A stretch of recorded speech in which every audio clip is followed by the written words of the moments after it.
Hi, my name's Benedict. This is a hopefully short video from me, primarily aimed for the kHs Facebook group, where they were asked for people showing some sound design techniques, and I got to say that with the rack extensions of theirs that I have, this is probably my favorite. I'm showing it here on a piano, but I have used it equally on strings and even on synths. So I've prepared the sound already using monitors, so I'm not having to rely on these cans, but I'll walk you through each of the devices. So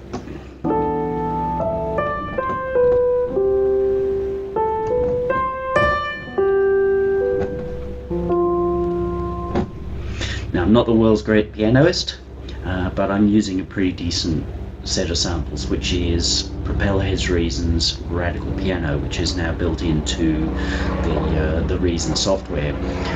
If you're not familiar with Reason, these kHs units are also available in the VST format.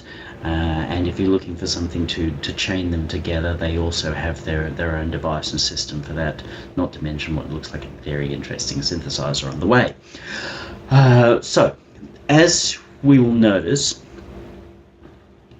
if we bypass everything but the radical piano, really clean, really neat sounds.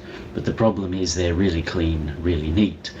Now, the idea of radical piano is that within its own box you can add all kinds of extra bits and pieces to radical up or interest up the sound, and some of the presets are really quite interesting. You listen to things like the Bill Withers piano and it's really messy, it's really dirty, and the sounds that we do tend to love from Yaw are in actual fact quite messy and quite dirty, and things that the average bedroom person would go, you can't do that.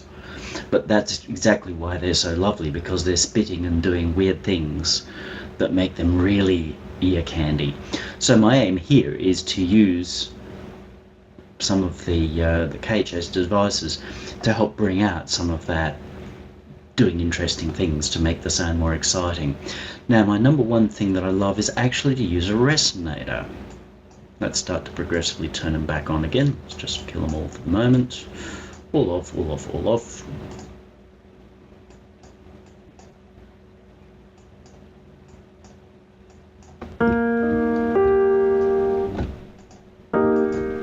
A little bit of sustain makes it nicer to listen to.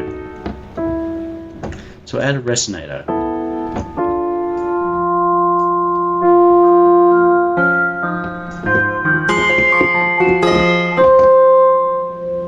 Gorgeous. We don't want too much of that, obviously, so there's a couple of ways of doing that. We can change the intensity setting, but decay means that we've got a very, very short echo and it's got a lot of feedback, which means that it will start to whine and howl, which is exactly what the effect is designed to do. We can reduce intensity, but if we've got a lot of decay, it'll still tend to whine and howl. We could also reduce the mix.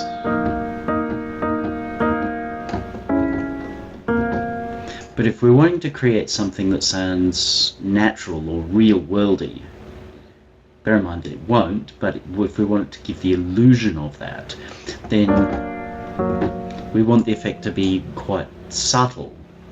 So personally, I find keeping a pretty low decay,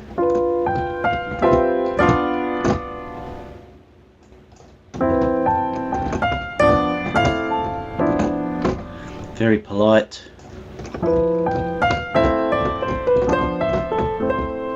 there's just that tiny little bit more vibrance in the sound. Now, where you set the actual resonance is entirely up to you. That comes down to feel. My recommendation is try and set it somewhere where that wooden box that your piano, or the wooden box that your fiddle, or whatever imaginary wooden box you have your instrument is, might resonate at. You could choose something really out there and weird,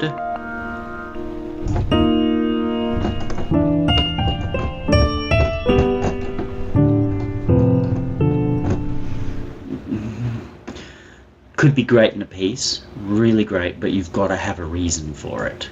So for the moment, we'll keep it somewhere in the reasonable or sensible arena. You could, and this depends on where those features are in the VST version, you could look at automating pitch based on the notes that you're playing and what have you. I've played with it, but I'm not so much of a fan of it. It tends to create a more artificial sound. Yes, you do get a little bit of movement in the resonance of a resonance box, you know, which is your piano or your guitar box or your fiddles box. But it's not a lot. You tend to have a natural resonance area based on that particular box. It's all to do with physics. You don't need to worry too much about it. But if you get too much into moving around your resonance, then you've got some issues. If you've got any doubts whatsoever, I find using either the root of the song, then just move your, so if we were in F, then we might well just stay in F, and then choose the octave where it seems happiest. Sometimes, if I were in C, I might use a natural overtone, so an E or a G.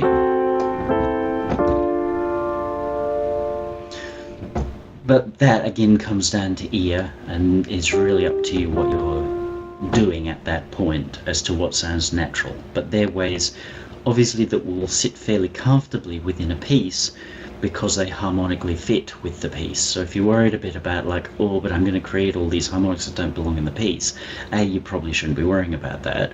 Or if you do want to go heavy, then you know you're going to be adding a lot of stuff that doesn't necessarily belong. But if you need to be that heavy-handed for whatever reason, and it's perfectly legitimate, then if it's in a key, in the key or an overtone of that key, is going to be just that little bit more comfortable if you're getting complex layers on top of it. But remember, this is what an instrument does anyway. The box vibrates and creates this extra sound. So that's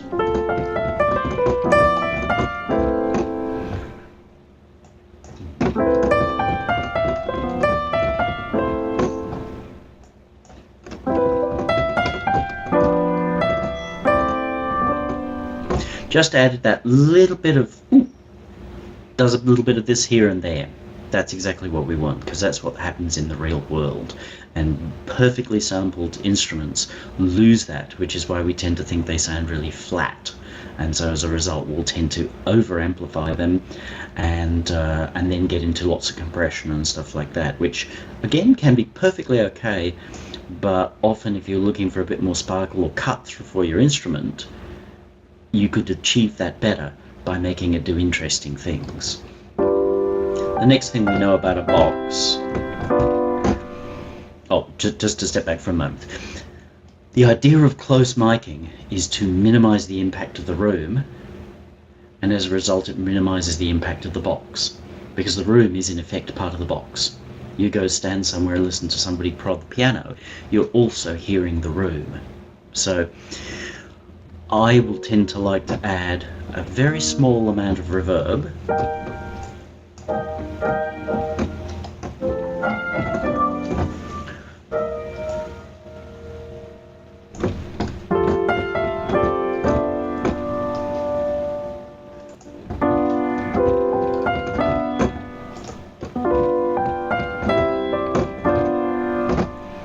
to the instrument. Now the idea is that that's not to be a full reverb, but this is intimate to the sound.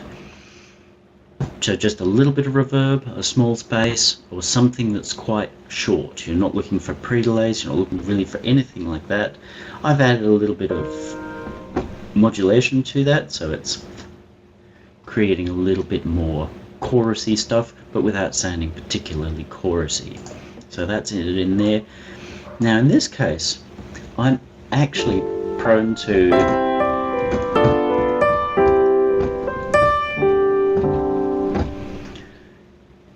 printing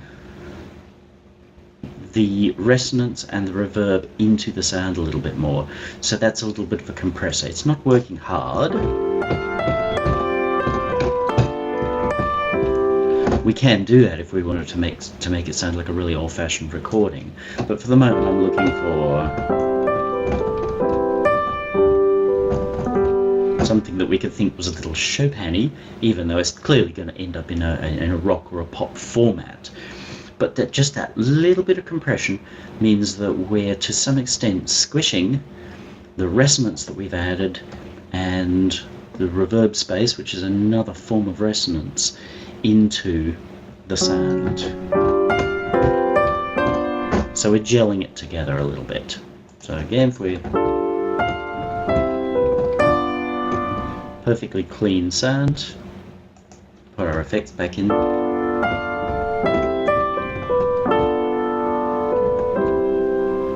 Whether you prefer this is entirely up to you. That comes down to your mix decisions. But we now have a more lively, a more organic feeling instrument. Next, EQ.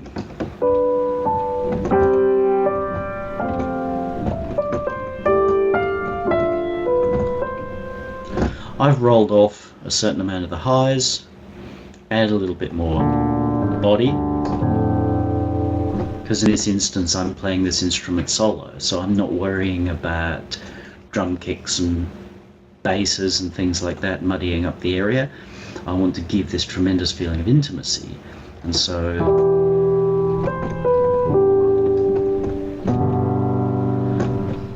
feeling that majesty of what's happening down in the sort of probably 30-40 hertz, even though I'm just in these things, feeling that majesty that it's there without it being over the top gives a feeling of intimacy and warmth. I've rolled off the top end. Now it's quite common that people will go, you want your piano to sparkle. Yep, if you're after a CP sort of a sound, concert piano, by all means. But in reality, when you close mic an instrument, you actually overemphasize a lot of frequencies you would not normally hear. So roll those things off,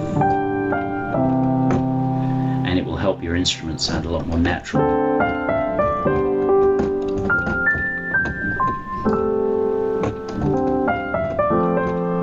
See, lots of them disappeared away, minus 16 dB.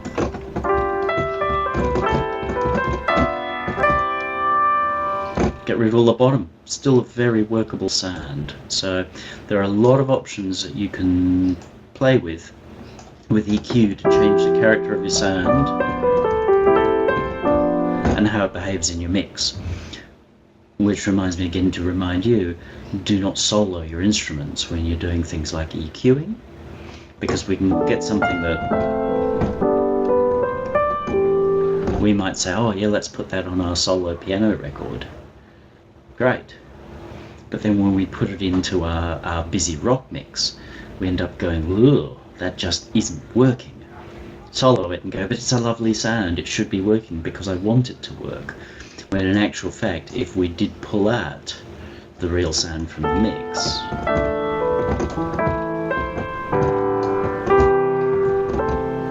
we might actually be hearing that. So if you have any doubts that what I'm saying is true, have a listen to some of those classic album things. They did Pink Floyd and Steely Dan's Asia. There are things floating around on the web about Bowie albums, as Visconti talking about them, and you get to hear some of the single instruments playing back on their own, and you wouldn't do it.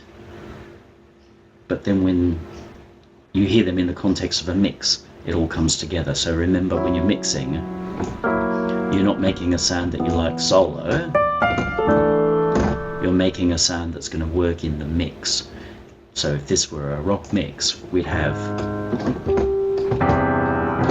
drums and bass doing a lot of what's down there. So we don't want to muddy it up with just mush. Let your drums and bass manage that.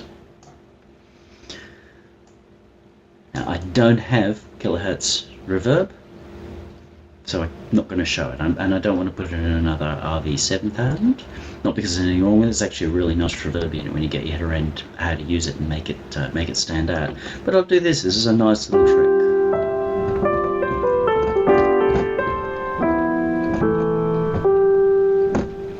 Called the poor man's reverb.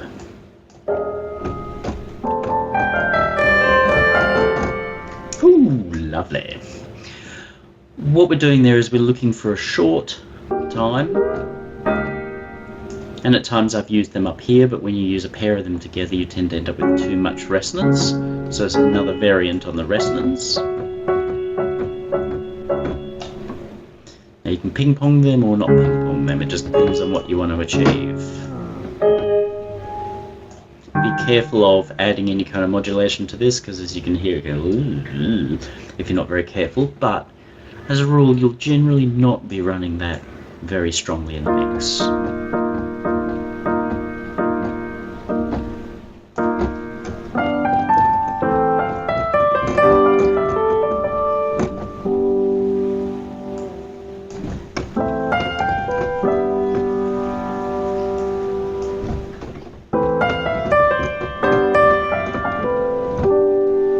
That last one, that using a delay resonator type thing as a reverb, that's very much to taste. You are most likely going to want to use another reverb unit.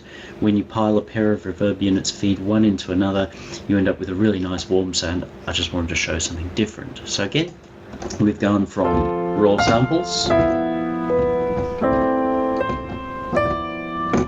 which are nice samples, but just kind of flatten the mix.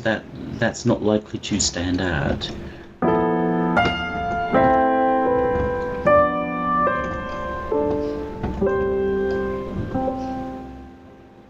Anywhere near as well as that does.